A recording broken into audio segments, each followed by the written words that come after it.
3절입니다. 11절과 13절을 저와 여러분이 함께 같이 읽겠습니다. 전에 그들에게 이르시기를 이것이 너희 안식이요 이것이 너희 상쾌함이니 너희는 곤비한 자에게 안식을 주라 하셨으나 그들이 듣지 아니하였으므로 여호와께서 그들에게 말씀하시되 경계에 경계를 더하며 경계에 경계를 더하며 교훈에 교훈을 더하며 교훈에 교훈을 더하고 여기서도 조금 저기서도 조금 하사 그들이 가다가 뒤로 넘어져 부러지며 걸리며 붙잡히게 하시리라. 아멘. 오늘 말씀을 여러분 유심히 자세히 보시면 남유다에서 살고 있었던 제사장 그리고 선지자들은 공평한 재판을 하지 않았습니다. 그 이유가 무엇이었을까요?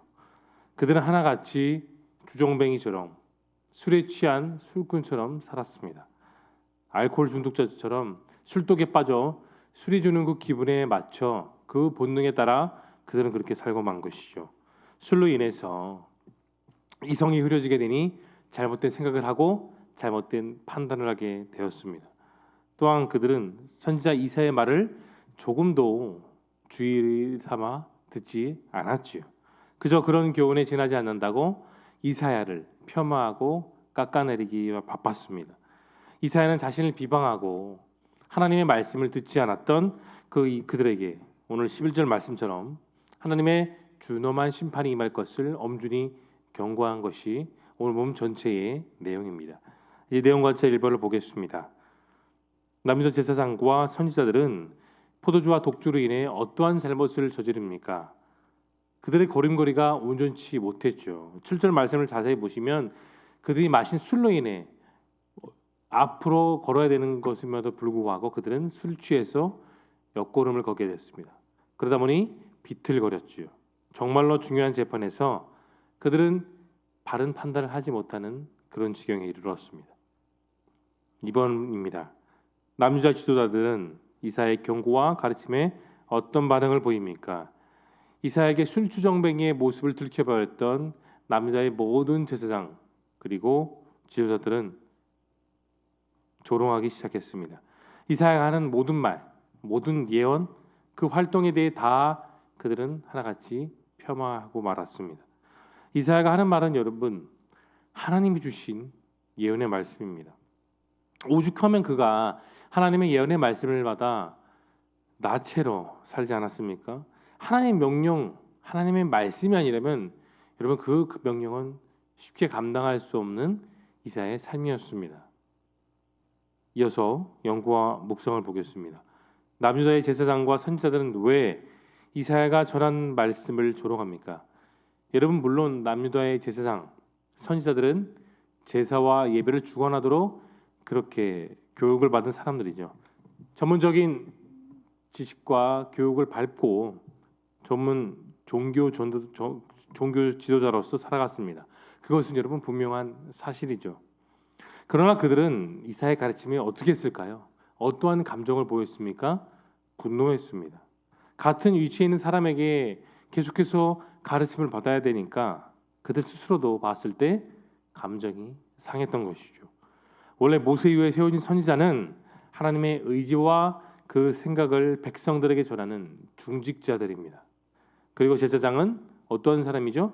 제사의 모든, 쉽게 말해서 오늘날에 드려진 모든 예배를 다 주관하고 율법을 가르치고 법률을 제정하는 아주 중요한 위치에 있는 사람이 제사장입니다. 그러나 이사야가 살아간 당시의 이들은 과연 그 위치에 걸맞는 삶을 살았을까요? 하나님이 원하시는 그 직분에 해당하는 일들을 감당하고 살았습니까? 아닙니다. 술에 빠졌다는 것은 결국은 자신 스스로들이 본능에 빠져 본능이 하나님보다 더 낫다, 본능에 충실한 삶을 살았던 이들이 바로 이사야 시대의 제사장들이었습니다. 오늘 보면 12절 말씀 여러분 주목하십시오.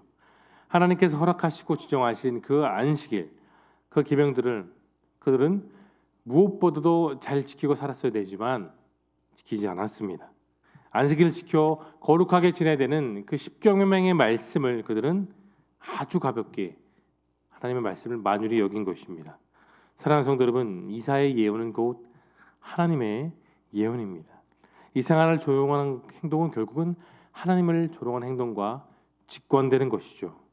하나님의 말씀을 무시하고 거부하는 이들에게 하나님께서는 준엄한 심판을 내리셨습니다. 4번 느낀 점입니다.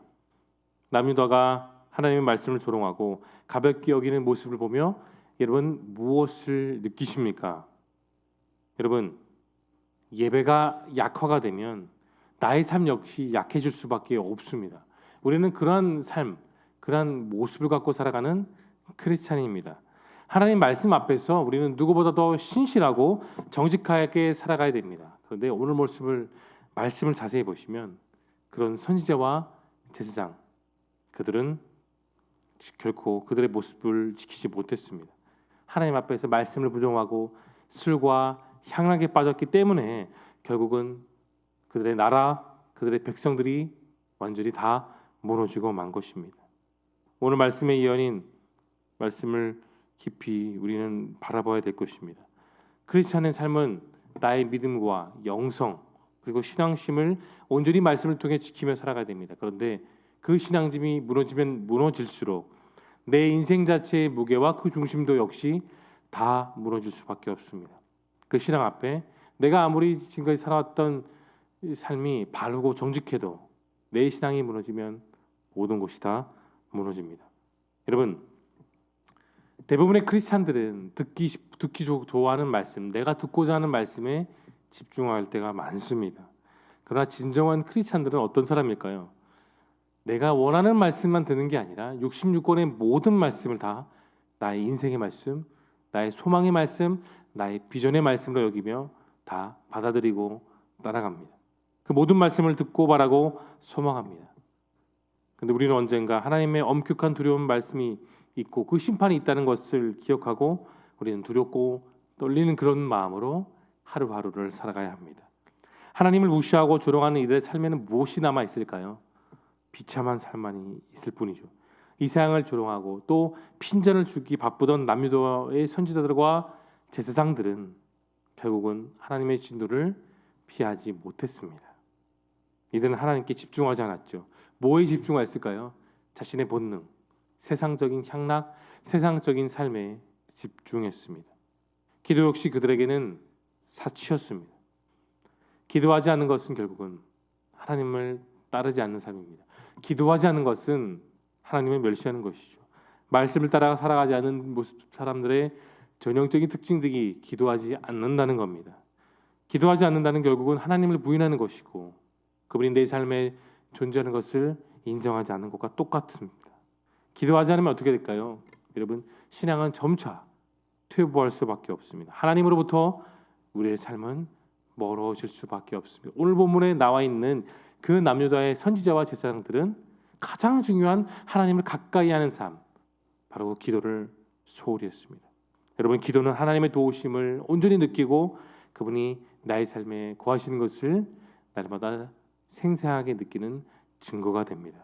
이제 적용을 보겠습니다. 말씀을 순전한 마음으로 받지 않고 가볍게 여기거나 무시한 적이 있다면 여러분 언제입니까?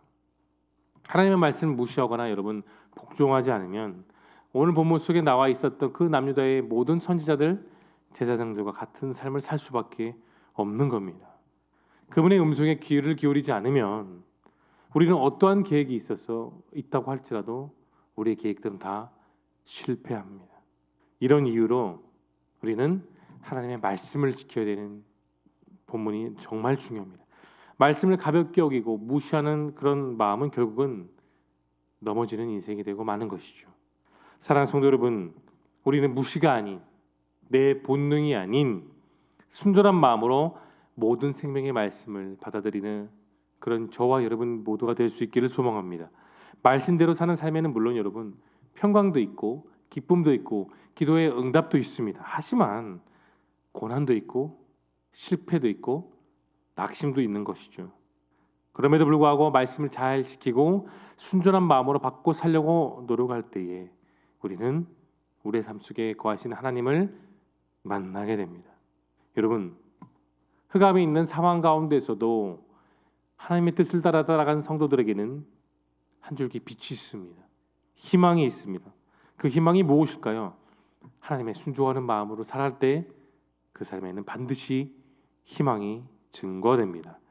인생의 증거, 인생의 최대의 승리는 어두운 환경 속에서 그 빛이 되시는 하나님을 따라 그 말씀을 지키고 온전히 살아가는 데 있습니다.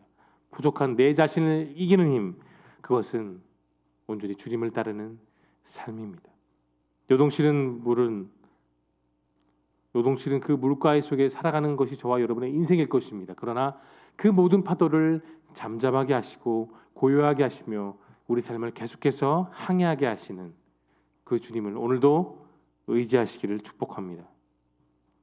마지막 결단을 보겠습니다. 오늘 내게 주신 하나님의 말씀을 경외하고 순종하기 위해 여러분 무엇을 결단하시겠습니까? 오늘 이 시대 가운데 하나님이 찾는 사람이 있습니다. 하나님이 가장 아끼시고 또 오늘도 찾는 그 사람은 누구일까요? 바로 나의 주인 되신 그분의 이름을 경외하고 찬양하는 사람입니다.